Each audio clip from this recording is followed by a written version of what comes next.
Condro Wan Kartiko Haneksen.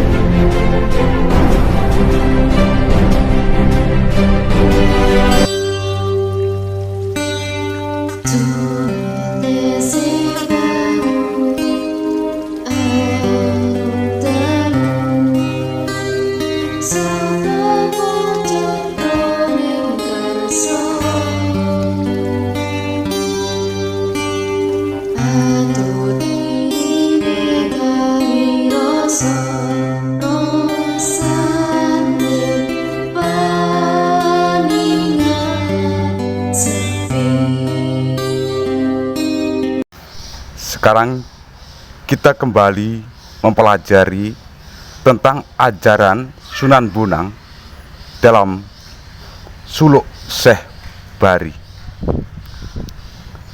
tentang wujud Tuhan. Namun sebelumnya, saudaraku sekalian, bagi panjenengan yang baru menemukan channel ini, silahkan tekan tombol subscribe bagi yang belum subscribe, dan bagi yang sudah, jangan lupa untuk mengasih like dan juga memberikan komentar. Dan bila video ini panjenengan anggap bermanfaat, silahkan bagikan kepada yang lain. Dengan demikian panjenengan telah turut mendukung berkembangnya dan eksistensi dari channel ini. Sebagaimana disebutkan dalam persaksian syahadat, maka menurut Sunan Bonang, persaksian itu merupakan pengakuan akan wujud Tuhan yang esa atau tunggal semata-mata, sukma, maha suci, tiada yang menyerupai, maha luhur, seperti yang dituliskannya, kawruhono yen siro pangeran tungga tan kakalih, saksenono yen siro pangeran asipat soyo, sukmo moho suci tunggaliro tan ono papadaniro kang moho luhur.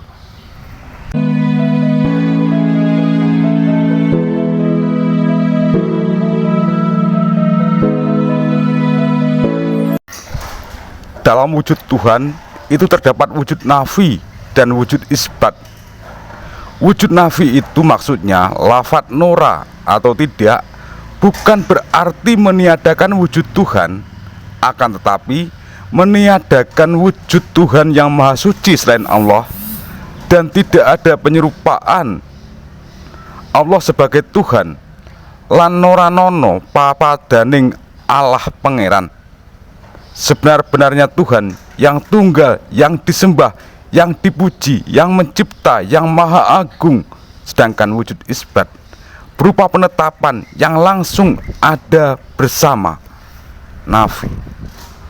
Ketika nyebut ora ono pangeran, itu sudah mulai isbat, angin Allah pangeran kang sabenere, melainkan Allah Tuhan yang sebenarnya. Pandangan ini sekaligus menafikan semua pendapat yang menganggap Tuhan berada pada dua sisi, sisi ketunggalan tansih sebagai zat yang esa, mandiri, abadi, dan sisi keanekaan tasbih, yaitu keadaan Tuhan di mana Dia beremanasi dengan makhluk. Ajaran ini terdapat dalam konsep qadim dan muhdah dalam pemikiran Mu'tazilah, dan terdapat pula dalam emanasi martabat 7 dalam konsep tasawuf falsafi Ibnu Arabi. Kedua ajaran ini menurut Sunan Bonang sesat dan kafir. Dalam memaknai wujud, Sunan Bonang berketetapan bahwa wujud Tuhan itu zat mutlak yang transenden, esa, sendiri, tidak serupa dengan apapun, abadi sejak zaman dulu awang uwung hingga saat ini. Dia tidak mengakui adanya wujud yang imanen, wujud yang merasuk dalam diri makhluk. Sunan Bonang sangat tegas terhadap wahdaniyah, ketunggalan Allah. Ketegasannya terhadap pendapat itu membuatnya dinobatkan dengan gelar wali wahdat, wali yang membela keesaan. Paham martabat 7 mengenal konsep tanasul taroki. Tanazzul Taraqi. Tanazzul berada pada konsep imanensi Tuhan dalam diri manusia. Perwujudan Tuhan itu melalui tahapan-tahapan menurun. Diawali dari Tuhan pribadi dalam martabat ahadiyat, kemudian menuju tahap kedua, sosok Nur Muhammad dalam tahap wahdah, dan terus dalam konsep ayun sabitah, konsep-konsep alam gaib yang tetap dalam martabat wahidiyah, dan seterusnya hingga martabat ketujuh. Menurut konsep martabat tujuh, terciptanya sosok manusia yang sempurna sebagai perwujudan Tuhan, sehingga manusia sebagai ciptaan Tuhan sekaligus menjadi bagian dari Tuhan itu sendiri, karena dia tercipta dari imanensi Tuhan. Sedangkan taraki adalah proses naik, dimulai dari sosok manusia yang seorang hamba yang saleh, yang selalu berupaya mencari kesempurnaan dirinya untuk kembali kepada Tuhan, taqarrub, menuju penyatuan dengannya. Melalui jalan suci, jalan itu akan dicapai melalui 7 tahapan, sehingga sampailah penyatuan antara manusia dengan Tuhan, sehingga tidak lagi berbeda mana Tuhan, mana makhluk.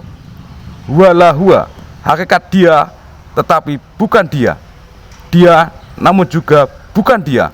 Perbedaan D besar dan D kecil dalam penulisan bisa disebut satu tapi tidak satu, bisa disebut dua tetapi tidak dua. Dalam bahasa Jawa, siji pantan siji, loro pantan loro.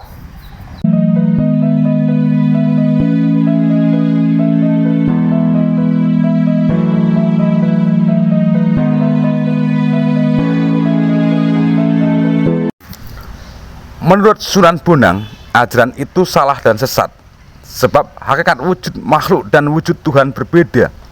Wujud Tuhan bersifat mutlak, transenden, tidak ada penyatuan antara keduanya secara imanen. Kesatuan atau penyatuan itu tidak ada dalam konsep Islam, baik sebelum manusia lahir, dalam proses penciptaan, maupun dalam proses taqarrub, mendekatkan diri pada Allah. Manusia ada karena Allah mendekatkan diri. Maksud saya, manusia ada karena Allah berfirman kun fayakun. Sedangkan manusia mendekat Allah dengan cinta melalui jalan syariat, sesembahan antara hamba berhadapan dengan penciptanya. Sunan Bonang, wujud makhluk dan wujud Tuhan berbeda. Wujud Tuhan bersifat mutlak, transenden, tidak ada penyatuan imanen antara keduanya. Sunan Bonang mengkritik keras pendapat wahdat al-wujud dengan ajaran martabat tujuhnya melalui hikayat tentang Abdul Wahid Ibnu Makkiyah. Dia menceritakan bahwa Abdul Wahid mengajarkan tentang proses penciptaan, bahwa pada awalnya dan Allah adalah transenden. Sebenarnya Tuhan yang disembah sendiri tanpa sekutu. Hal itu terjadi ketika Allah belum menciptakan, belum menuliskan dalam tulisan, belum ada yang memuji selain zatnya sendiri. Hal itu sebelum menciptakan Nur Muhammad. Namun setelah menciptakan Rasulullah Muhammad dalam konsep kegaiban sebagai kenyataan dirinya, maka dari situlah awal dari Syekh Nugrahaning Allah atau rahmat Allah. Semua yang ada dan tercipta ini merupakan petunjuk adanya Allah atau tuduing Allah. Konsep Abdul Wahid ini dalam faham martabat 7 adalah Nur Muhammad, yaitu esensi yang tercipta lebih dulu dari segala ciptaan yang ada. Esensi itu menjadi cikal bakal dari seluruh ciptaan yang ada di dunia. Dia adalah sebab utama, kausa prima, segala ciptaan yang ada, sumber dari segala konsep penciptaan.